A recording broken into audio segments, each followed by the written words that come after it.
여러분, 혹시라도 나중에 일본에 가신다거나 혹은 일본에서 지금 이 방송을 보고 계신다면 주의하셔야 할 게 있습니다. 오사카 우메다 지하상가에 위치한 세메광장에서 만약 새빨간 원피스를 입은 여인을 만나신다면 절대로 눈을 마주쳐서는 안 됩니다. 뭐예요? 여기 눈 마주치는 걸 별로 안 좋아하시는 분인가? 동네 일진. 그 이유는 우메다 지하상가 세메광장을 둘러싼 한 괴담 때문인데요. 2000년대부터 온라인을 중심으로 수상한 제보들이 속출. 익명의 제보자 A씨에 따르면 어느 날 세메광장 분수 앞을 지나던 중 검고 긴 생머리에 붉은 원피스를 입은 30대 초반 여성과 마주쳤다고 합니다. 그런데 이 붉은 옷의 여성이 A씨를 기묘하게 노려보더니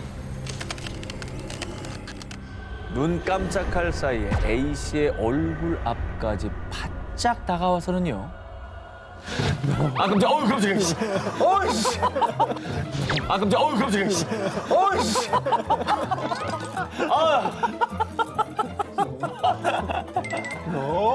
분하다. 너 내가 죽일 거야.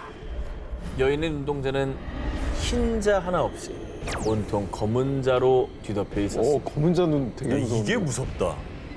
A씨가 겁에 질려 몸이 굳은 순간 한 남자가 나타나 A씨를 구해줬고 붉은 옷의 여인은 그제야 사라져버렸습니다. 야, 이게 무섭다. 눈이 전부 하얀색이거나 전부 검은색이면 그 자체만으로도 무섭잖아요. 무섭지. 오싹했겠는데 진짜. A씨의 제보 이후에 온라인에서는 하나같이 세메광장 분수 앞에서 검은 머리에 검은 눈동자를 가진 붉은 옷 여인을 봤다는 일명 붉은 옷 여인 괴담이 끊임없이 이어졌습니다. 이 괴담이 나는 어디서부터 시작됐는지 난 궁금해요. 보면 딱 이게 있잖아. 찾아보면 나오잖아. 소문에 따르면 과거 세메광장 근처에 붉은 옷을 즐겨 입는 아끼짱이 살았었는데요.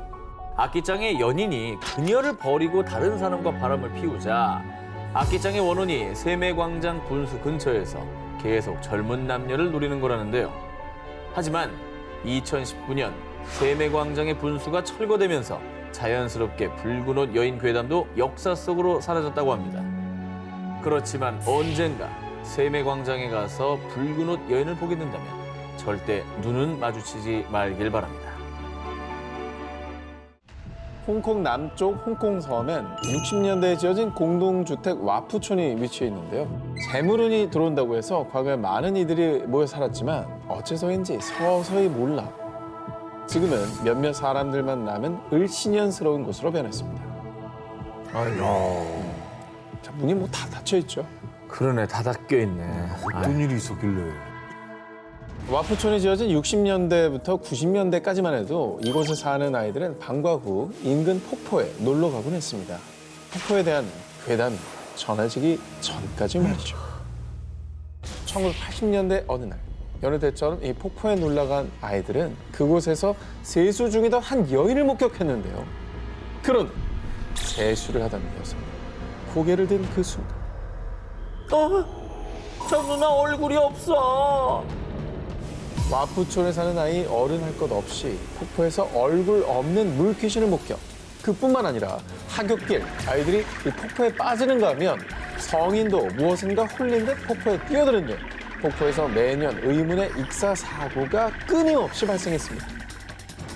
이에 정부는 경고 표지판까지 세웠지만 폭포에서 사고가 끊이질 않자 와푸촌 주민들은 폭포에 사고를 유발하는 물귀신이 있다라는 괴담을 믿어 의심치 않았는데요. 근데 이제 괴담이라고 치부하려 해도 사고가 자꾸 나니까 괴담을 사실로 더 믿게 되는 것 같아요. 근데 사고가 왜 자꾸 생기는 거예요? 주민들에 따르면 1900년대 초 폭포 근처에서 불량배들이 주민들을 학살. 그리고 와푸촌 터는 태풍 피해자들의 시신을 묻거나 일제강점기 시절 공동묘지로 쓰였다는데요. 그런데 매년 연고 없는 시신들을 이 폭포에 버렸고 이들의 원혼이 폭포에 떠돌며 각종 사고를 유발한다는 겁니다. 자, 그리고 이 괴담들을 믿는 와푸촌 주민들은 매년 재물을 대신할 일종의 부적을 만드는 등 와푸촌에서 제사를 지내기까지 했습니다. 그러니까 역사에 근거한 얘기니까 더 이 괴담이 믿겨지는 거죠. 그렇죠. 물귀신이 존재하든 괴담이 진짜든 아니든 더 이상 비극이 발생하지 않길 바랍니다. 일본 후쿠이현, 아름다운 절경을 이루고 있지만 사람이 살지 않는 오시마 섬. 오시마 섬을 여행하고 집으로 돌아가던 한 남성. 그런데 어쩐 일인지 갑자기 GPS 오류가 나며 길을 잃었습니다.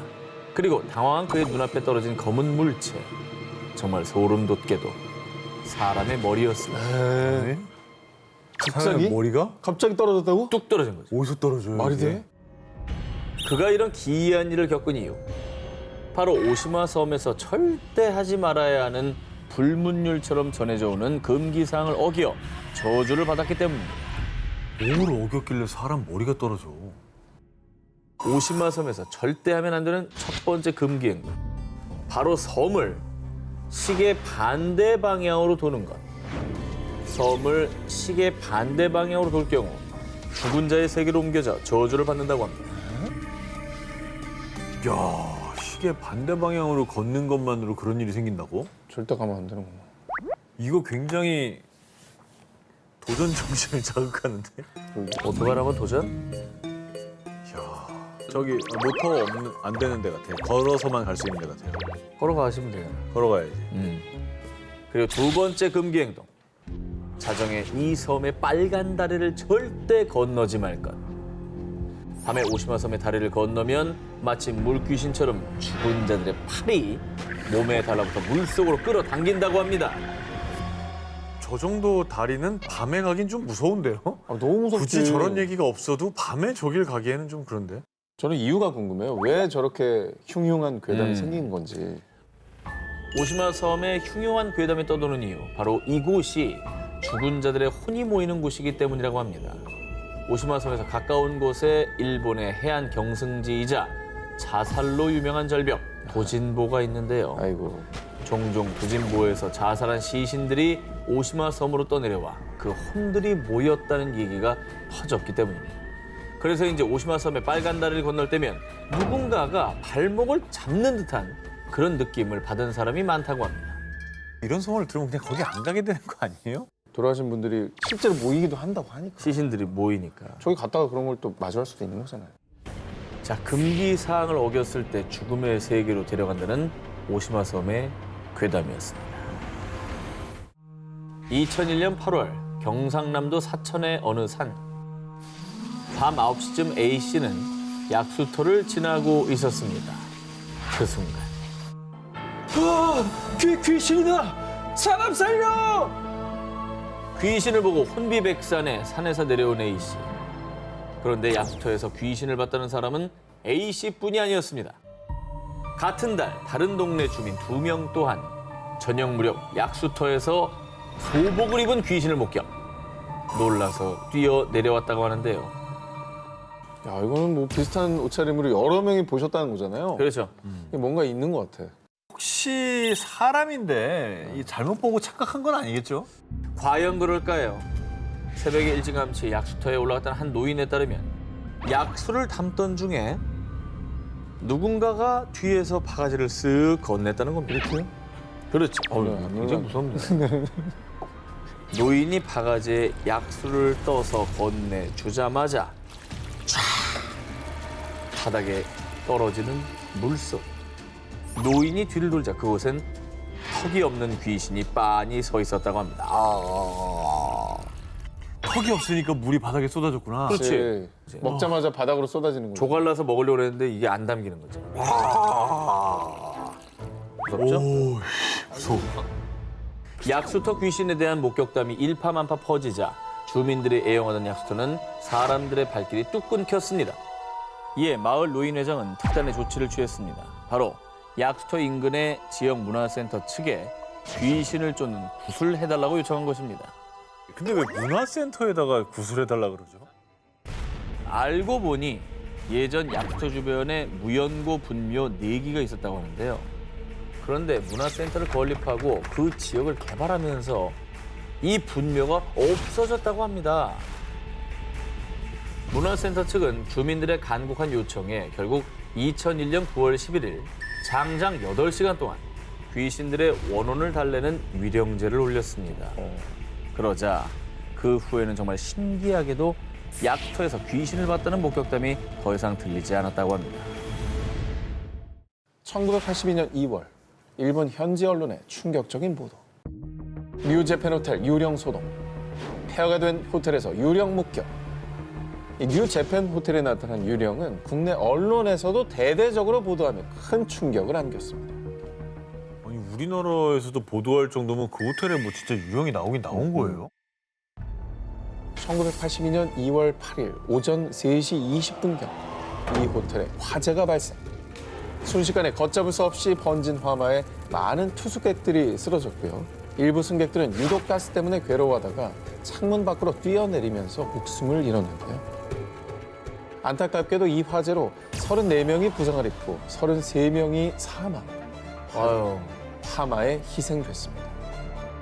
사건이 벌어진 이후 이 호텔에 대한 무시무시한 괴담이 퍼지기 시작했는데요. 이 끔찍한 참사가 일어난 지 6일 뒤인 1982년 2월 14일 새벽 5시경 호텔 경비원이 지하 2층 기계실 화장실에 들어선 순간 살려주세요. 살려주세요. 한기구 속에서 들리는 한 여성의 비명. 하지만 그곳에는 아무도 없었습니다. 오씨 뭐야. 그리고 6일 뒤인 2월 20일 밤 10시경 이 호텔의 또 다른 경비원 2명은 비상계단 6층을 둘러보던 중 지금 이 목소리 들리죠? 저도 들려요. 여긴 우리 둘뿐인데. 분명히 비상계단에는 경비원 2분밖에 없었지만 분명히 들리는 정체 모를 남자들의 목소리. 순식간에 공포에 휩싸인 경비원들은 그대로 도망쳐 내려왔습니다. 근데 두 명이 동시에 들은 거면 이거는 잘못 들은 게 아니라는 거잖아요. 그렇지. 한 명이 들었으면 야, 너 몸이 허한가 보다 이런 얘기라도 하지. 그러니까. 화마에 희생된 이들의 목소리가 들리는 일본의 뉴재팬 호텔. 10여 년간 방치되다가 2002년에 새 건물이 들어서면서 더 이상 의문의 목소리는 들리지 않는다고 하는데요. 화재로 폐허가 된 호텔에서 들리던 유령의 목소리. 정말 그 목소리는 화재로 희생된 이들의 피 맺힌 절규였을까요?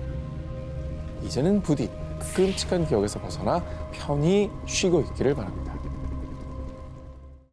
2013년 9월 낚시꾼들의 성지로 알려진 경기도의 한 저수지. 밤낚시를 즐기던 A씨가 대어를 잡고 기뻐하던 그때 어? 잠깐, 저게 뭐지? 저수지 한가운데서 무언가를 목격한 A씨. 밤에 저수지 한가운데서 뭘 목격해요? 무슨 뭐 괴물 이런 거 떠 있었나? 저수지 한가운데 우뚝 서 있는 의문의 흰색 물체. 네? 사람의 형상이었지만 그것은 좋게 2.5m는 넘어 보였는데요. 긴 머리 사이로 A씨를 빤히 쳐다보던 두 눈! 죽음의 공포를 느낀 A씨는 황급히 도망쳤습니다.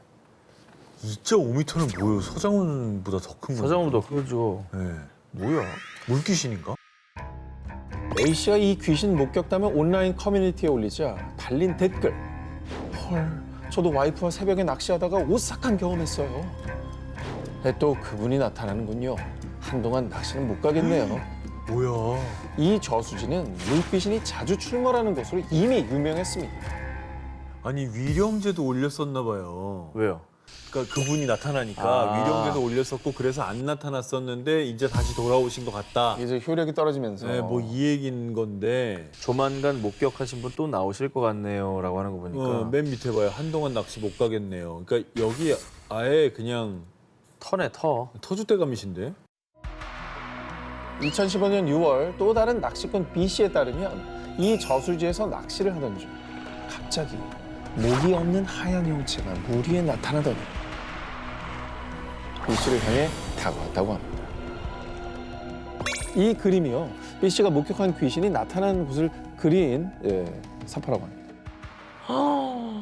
저걸 그릴 정도면 그렇죠. 굉장히 구체적이죠. 이거 진짜인 것 같은데 이거는. 이 저수지에서 실제로 발생한 사건. 저수지서 20대 숨진 채 발견. 저수지에서 4인 가족 동반 자살. 이 저수지에서 유난히 사건 사고가 많이 발생을 해서요. 일각에서는 그 죽은 원혼들이 저수지에 떠돌고 있는 게 아닐까 추측했는데요. 그런 가운데 2015년 해당 저수지는 수질오염 방지를 이유로 낚시 금지 구역으로 지정, 사람들의 발길을 차단했습니다. 그 안 좋은 소문이 막 퍼지니까 닫아버렸구나. 이유가 어쨌든지 간에 이제 금지구역이라고 하니까 하지 말아야죠. 1700년대 초반 조선시대. 당시 사람들을 극도의 공포로 몰아넣은 아주 기괴한 괴담이 있습니다. 아니, 옆 동네 박 씨 집에서 또 애가 없어졌다며? 아휴, 올해 들어서만 내 집이 몇 번째야. 아니, 불안해서 애들을 두고 어디 일도 못 가겠다니까. 그 당시 어린아이들이 갑작스레 사라지는 경우가 비일비재했다는 겁니다. 야, 이거 뭐 애들이 납치당한 거예요? 그러니까 그러면? 뭐 인신매매 같은 게 있었나? 아이들이 갑자기 사라진 이유가 무엇이냐? 당시 조선 일대 파다했던 소문. 사라진 애들은 아주 사악한 주술에 희생당한 거래. 이 사악한 주술, 일명 연매에 관한 이야기는 조선 후기 실학자 성호 이익이 천지만물 등에 쓴 저서 성호사설 제5권에 자세히 적혀 있습니다. 연매는 주로 무당들이 어린아이를 납치하는 곳에서부터 시작. 배가 고파요. 밥 좀 주세요. 납치한 아이는 겨우 명을 붙잡고 있을 만큼만 아주 조금씩 음식을 줘서요. 살이 쪽 빠질 때까지 방치. 그렇게 아이가 바짝 마르다 못해 죽기 직전까지 이르렀을 때 이제 때가 왔군. 아가, 여기 음식 있으니까 마음껏 먹으렴. 맛있는 냄새가 솔솔 풍기는 음식을 넣은 작은 죽통을 아이 앞에 두면요. 굶주림에 잔뜩 시달린 아이는 앞뒤 가리지 않고 죽통 안으로 달려든다는 것입니다. 그리고 아이가 음식을 먹기 위해 죽통 안으로 들어간 바로 그때 날카로운 칼로 아이를 찔러 빠르게 죽인 뒤 예? 아이의 원혼이 밖으로 빠져나가는 것을 막기 위해 곧바로 입구를 봉쇄. 배고픔과 갈증, 원한과 증오로 가득 찬 상태로 죽통에 매어 죽고만 어린아이의 원혼. 그리고 이런 주술 행위를 소위 연매라고 불렀던 것입니다. 너무 살벌하고 잔혹하고. 끔찍한 얘기다. 그러니까 이게 진짜 저서에 남아있는 내용이라는 거잖아요. 실제 있었던 얘기란 얘기죠. 그러니까 왜 한 거예요, 이런 짓을? 아하. 괴담에 따르면요, 이 잔혹한 연매는 주로 신기가 떨어져 능력이 없어진 무당들이 사용했다고 합니다. 연매를 한 무당이 동네 부잣집을 돌아다니면서요, 죽통에 가뒀던 원한에 찬 아이의 영혼을 풀어 사람들에게 각종 질병 등을 옮긴 뒤 가족을 살리고 싶은가? 내게 방도가 있네. 대신 그 대가는 두둑이 내놔야 할 걸세. 사람들이 무당에게 병을 낫게 해달라고 빌면 아이의 영혼을 다시 죽통 안으로 유인, 그 질병들을 낫게 했고요. 그 대가로 돈과 곡식 등을 챙겼다고 합니다. 더 나쁘네, 더 나빠.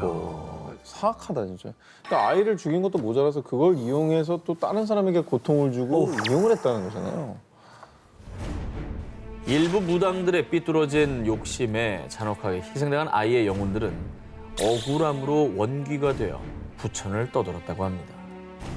알려진 바에 따르면 당시 조선 팔도에 이 끔찍한 연매와 관련된 흉흉한 소문이 확산, 실제로 수많은 아이가 납치, 살해당하는 사건이 발생하자 이 연매를 금지하는 왕명이 내려지기도 했다고 합니다.